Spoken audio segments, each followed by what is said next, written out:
so the first rule is the 90-90-45.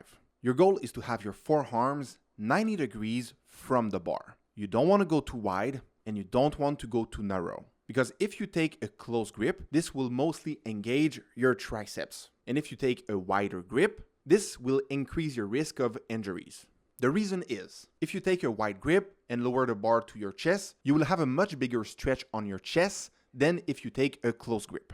And the risk of injuries or pec tear is more likely to happen when you have a lot of weight on the bar and when your chest is stretched to the maximum. So my rule of thumb to decrease the likelihood of injuries and to have the maximum strength is to put the forearms at 90 degrees from the bar. Second, your forearms should be also 90 degrees from the floor. And you will try to keep this angle for the entire movement. Because at 90 degrees, this is where you will have the maximum strength apply on the bar, so you will bench more. You want your elbow to be at around 45 degrees from your body. If you are too flared out, that's not good. And if you put your elbows too close to your body, this will mostly engage your triceps. So what you aim for is 45 degrees from your body. After that, if you want to reduce your risk of injuries on the shoulder, you should tuck in your elbows a little bit and also squeeze your back. So this is how you position yourself on the bench. And you will see that when you use the 90-90-45 rule, this will force you to tuck in your elbow, contract your lats, and create a diagonal movement from the top to the bottom. A lot of people will flare out their elbow way too much, which will make the bench go straight up and down. This is not good. What you want to have is a slight diagonal when you go down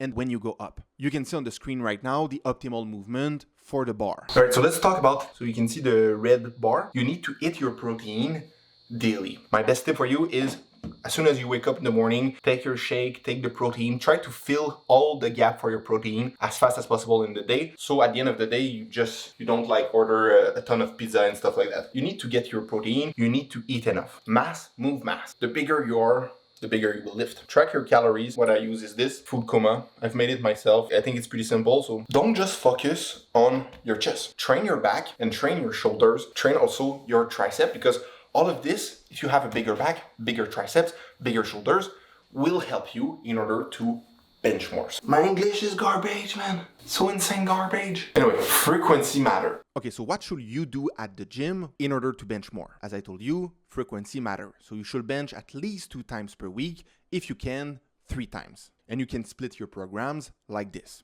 First day, 4 series of 10 repetitions. Second day, 4 series of 5 repetitions. And the third day, you should put a very heavy weight, so as much as you can without injuring yourself. If you have any question, please let me know in the comment and I will answer. Thank you. Bye-bye.